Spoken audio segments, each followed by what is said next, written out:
Stephen, simple question this morning. Is AstraZeneca safe?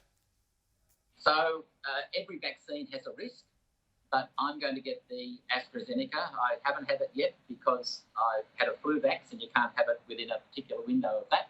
But as far as I'm concerned, it is safe enough for me. The risk of a severe adverse reaction is actually very, very, very low. But I guess it is a gamble in one sense. Even though the risks of blood clotting are very small, you are taking a gamble. That's exactly right.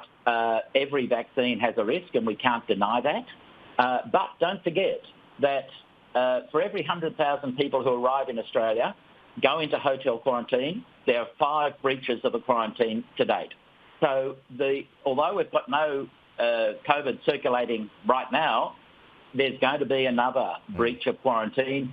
There's going to be another chance that you might actually get COVID. So, it's better to be protected, even though the risk of getting COVID is small. The risk of not being vaccinated is there, and the risk of being vaccinated is vanishingly small in terms of the side effects and the possible adverse events. Yeah, and one of the biggest concerns of those who are kind of avoiding AstraZeneca at the moment is because of that low risk of blood clotting, and we've seen another couple of instances of that in South Australia at the moment. But, I mean, blood clotting, you can get it from other ways too, right? Not just AstraZeneca?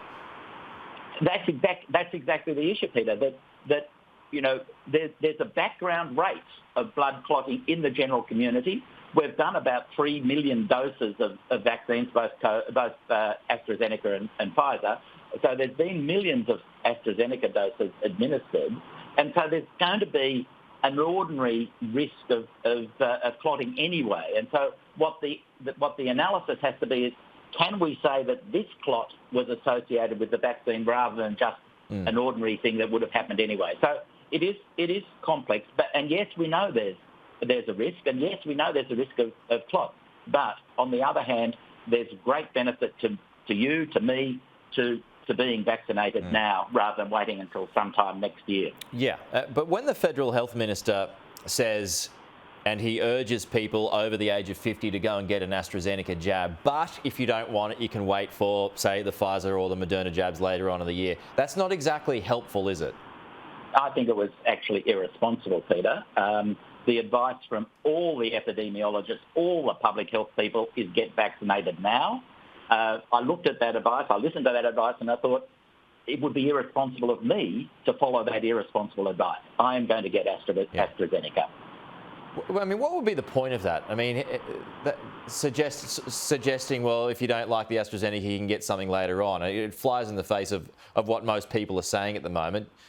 What would be the point of saying something like that? Have you tried to work that out? Well, there are 2 possible explanations. One, a benign one, that basically he was having a bad day, as we all do, and he wasn't thinking it through. The other is a more political one, that the government wants to defer the border opening as long as possible for political reasons, and that he was trying to actually talk down the vaccinations. My view is you always think the better of people rather than the worse of people. So I think he was having a bad day. OK, well, just on to New South Wales at the moment, Stephen, there's a report in Sydney Morning Herald this morning suggested that there's thousands of AstraZeneca doses that are being kept in refrigerators in federally run facilities. What do you make of that? And that was essentially confirmed by John Barilaro a short time ago. Yeah, so the contract with CSL was to produce 1 million a million a week. And it looks like we're putting in 700,000 into arms every week. So there's a gap, and an increasing gap of AstraZeneca just stored there waiting to be used.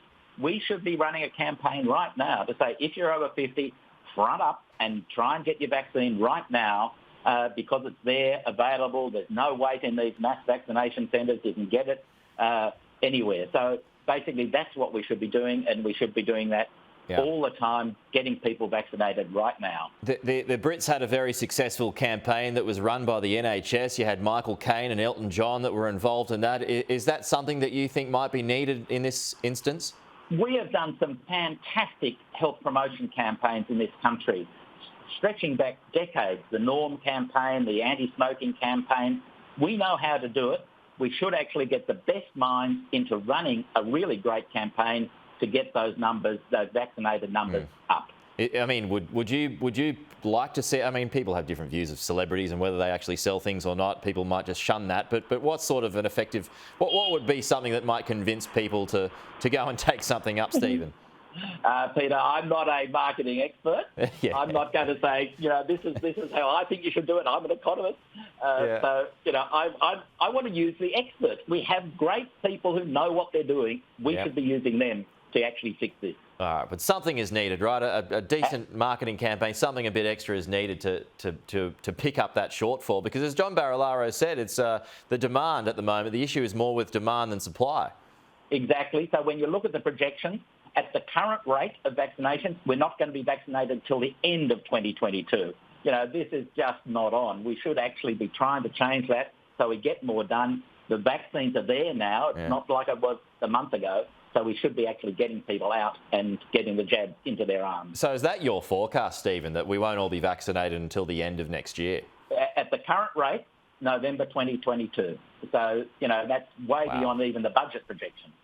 Yeah, that's a long way off, and that's going to have all kinds of problems, tourism sector, airlines, businesses, etc. All right, Stephen, thanks for your time. Talk to you soon. Pleasure, Peter.